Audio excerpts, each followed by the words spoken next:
បបងតែម្នាក់ចង់ប្រាប់បញ្ជាក់ថាអូនចំពាំងបេះដូងព្រលឹងអូនគេសើបិន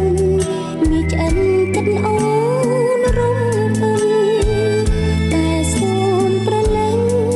ជួយលាក់ដំណឹងនេះផងតើដល់ថ្ងៃណាទើបបាន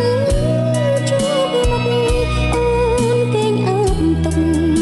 ដួងចិត្តកន្តឹងលើបងថ្ងៃស្អែកបេះដូងអូនប្លែកកន្លងព្រោះចង់ប្រាប់បងពីដួងចិត្តសើបានស្នេហារងចាំថ្ងៃស្អែករងចាំ